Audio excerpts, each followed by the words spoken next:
नशा नाश का मूल है, इसको लगाने हाथ, ऐसे नारे हमने खूब देखे, सुने और पढ़े भी हैं। नेल्सन मंडेला जी ने कहा है, नशे की लत एक प्रकार की गुलामी है जो मनुष्य को स्वतंत्रता से दूर ले जाती है। विनोबा भावे का कथन है कि नशा केवल आपके शरीर को ही नहीं बल्कि आपकी आत्मा को भी नष्ट कर देता है। कहते हैं मनुष्य ईश्वर की सर्वश्रेष्ठ कृति है।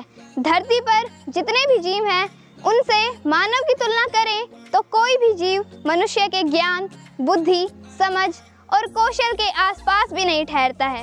लेकिन अगले कुछ क्षणों में मैं आपको जो आंकड़े बताने जा रही हूँ उन्हें देखकर आप स्वयं ही मनुष्य के सर्वश्रेष्ठ कृति होने के दावों पर शंका करने लगेंगे। UNODC की 2022 की रिपोर्ट के अनुसार दुनिया भर में 284 मिलियन लोग नशीली दवाओं का उपयोग करते हैं। National drug dependent treatment AIIMS की 2019 की रिपोर्ट बताती है कि भारत में 16 करोड़ लोग रोजाना शराब पीते हैं, 3.1 करोड़ भारतीय गांजे का सेवन करते हैं, 2.3 करोड़ भारतीय अफीम का सेवन करते हैं तथा 8.5 लाख भारतीय प्रतिदिन इंजेक्शन के जरिए ड्रग्स लेते हैं। नेशनल क्राइम रिकॉर्ड ब्यूरो के आंकड़ों के अनुसार साल 2021 में 10,560 लोगों ने ड्रग्स के कारण आत्महत्या कर ली थी। अर्थात हर दिन लगभग 29 लोग ड्रग्स की लत के कारण आत्महत्या कर लेते हैं।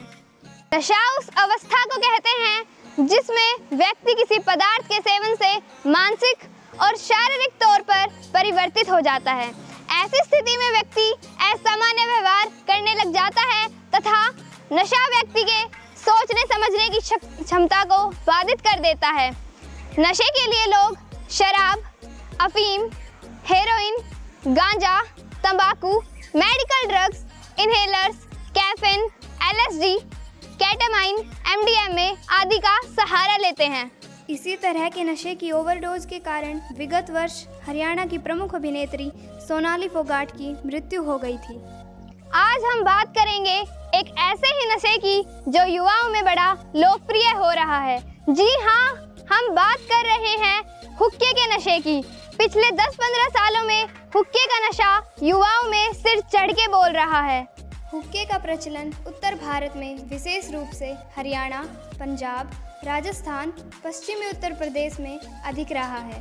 वैसे तो हुक्के का प्रयोग हमारे देश में 400 वर्षों से हो रहा है। ऐसा माना जाता है कि इसकी खोज बादशाह अकबर के हकीम अब्दुल्ला फतेह ने की थी। जैसे जैसे समय बीतता गया हुक्के की ख्याति भी बढ़ती गई। आज सामाजिक समारोह, राजनीतिक प्रोग्रामों, गांव की चौपाल, पंचायतों, विवाह शादियों, यहाँ तक कि शोक सभाओं में भी हुक्के का भरपूर प्रयोग हो रहा है। पहले हुक्के का प्रचलन गाँव में ही अधिक था, लेकिन अब शहरों में भी हुक्के का क्रेज़ बढ़ गया है। परिणाम स्वरूप शहरों और महानगरों में हुक्का बार खुल गए हैं जो कई प्रकार के फ्लेवरों में हर्बल हुक्का पिलाने का दावा करते हैं। दुर्भाग्य की बात यह है कि हुक्के का नशा जहां 60 से 70 वर्ष के बुजुर्ग तो कर ही रहे हैं, साथ ही 15 से 16 वर्ष के युवाओं में भी हुक्के के नशे का प्रचलन तीव्र गति से हो रहा है। तो आइए ग्राउंड रिपोर्ट जानते हैं। तो आइए अब हम बात करते हैं कुछ युवाओं से जो हुक्के का सेवन कर रहे हैं। आप कितने वर्षों से हुक्के का सेवन कर रहे हैं? पिछले 5-6 सालों से। क्या आपको पता है इसके सेवन से कैंसर जैसी घातक बीमारियां हो सकती हैं? नहीं, ऐसा कुछ नहीं है। जो हुक्के का धुआं है वो हुक्के के नीचे पानी से फिल्टर होके आ रहा है। यहाँ भी कुछ युवा बैठे हैं, तो आइए अब हम इनसे भी बात करते हैं। आप इतने युवा हैं और फिर भी हुक्के का नशा करते हैं। हुक्के में नशे वाली कोई बात नहीं है। ये तो हमारे समाज में भाईचारे का प्रतीक है। इसको तो हमारे दादा परदादा पीते आए कभी से। क्या आपको नहीं लगता कि हुक्के का सेवन करना गलत है? हुक्के का सेवन करना हानिकारक नहीं है, इसमें कुछ गलत नहीं है। नशे को लेकर युवाओं में बहुत सी भ्रांतियां हैं, तो आइए उन्हीं के बारे में हम बात करते हैं डॉक्टर उमा यादव से। डॉक्टर साहिबा, कुछ युवाओं का कहना है कि 1-2 बार हुक्का पीने से कुछ नहीं होता। नहीं, ये गलत भ्रांति है।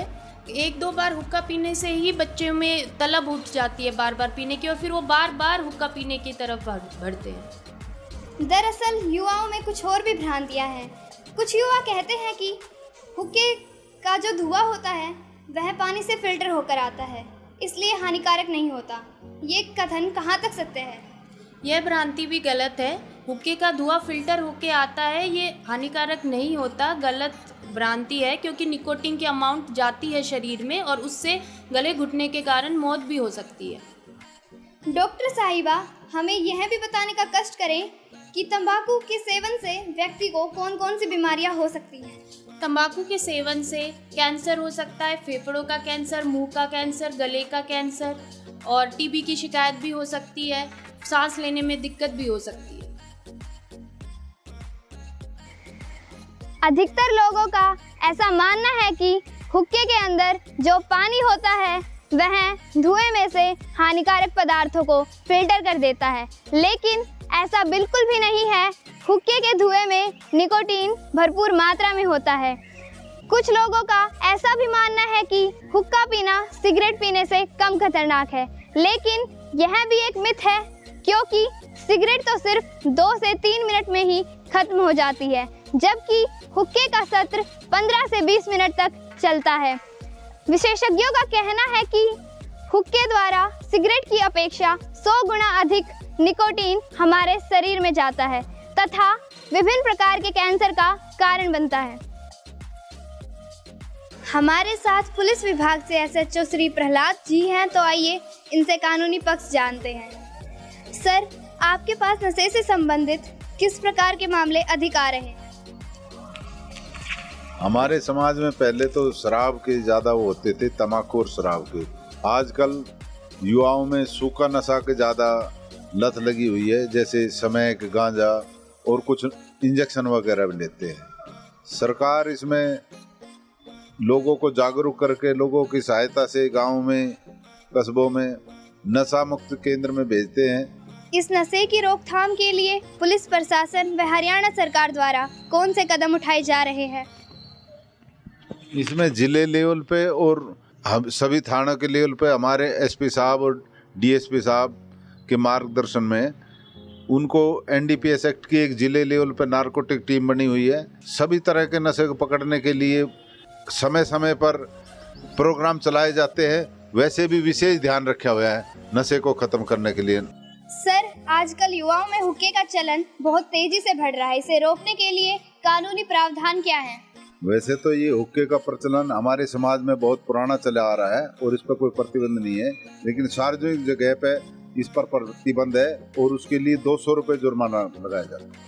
नशे के बढ़ते चलन को रोकने हेतु सरकार ने 1985 में एनडीपीएस एक्ट पारित किया, जिसके अंतर्गत नशे के व्यापार में शामिल व्यक्ति को 10 से 20 साल तक की सजा का प्रावधान है तथा युवाओं में नशे के बढ़ते आकर्षण को रोकने हेतु स्कूल, कॉलेज, शैक्षणिक संस्थानों के 100 मीटर के दायरे में नशीले पदार्थों व तंबाकू का सेवन व बिक्री प्रतिबंधित है तथा उल्लंघन करने पर 200 रुपए के जुर्माने का भी प्रावधान है। तो आइए अब हम हमारे स्कूल प्राचार्य श्री अनिल कुमार जी से बात करते हैं कि वो अपने स्कूल के छात्रों को नशे से किस प्रकार दूर रखते हैं। सर, आप अपने स्कूल में नशे को रोकने के लिए क्या प्रयास कर रहे हैं? बेटे, हम छात्रों को हुक्का, बीड़ी, सिगरेट, शराब के दुष्परिणामों के बारे में अवगत कराते हैं और डॉक्टर से इनसे होने वाली घातक बीमारियों के बारे में छात्रों को जानकारी उपलब्ध कराते हैं और समय समय पर इसके कानूनी प्रावधान क्या हैं उसके लिए हम किसी पुलिस अधिकारी को बुला करके छात्रों से रूबरू करवाते हैं और जागरूकता पैदा करने के लिए समय समय पर हम स्लोगन, पेंटिंग या प्रभात फेरी का आयोजन भी हम करते हैं। बेटा, इसके अलावा हमने स्कूल की दीवारों के ऊपर एक वैधानिक चेतावनी भी लिखी हुई है कि धूम्रपान निषेध है और इस संस्थान के 100 मीटर के दायरे में किसी भी प्रकार के नशीले पदार्थों की बिक्री वो वर्जित है। सिर्फ एक दिन अर्थात 26 जून को नशा मुक्ति दिवस पर लंबे चौड़े भाषण देने से समस्या का समाधान नहीं होगा, बल्कि स्कूल, कॉलेज, एनजीओ, सामाजिक संस्थाएं, पंचायती राज संस्थाएं मिलकर इस बुराई के विरुद्ध सामूहिक प्रयास करें। इसके अतिरिक्त अभी हाल ही में 18 जुलाई को केंद्रीय गृह मंत्री श्री अमित शाह ने मानस 1933 की शुरुआत की। इस हेल्पलाइन के माध्यम से नागरिक मादक पदार्थों की तस्करी की जानकारी साझा कर सकते हैं तथा नशा मुक्ति और पुनर्वास पर सलाह लेने के लिए 24 घंटे नारकोटिक्स कंट्रोल ब्यूरो से जुड़ सकते हैं।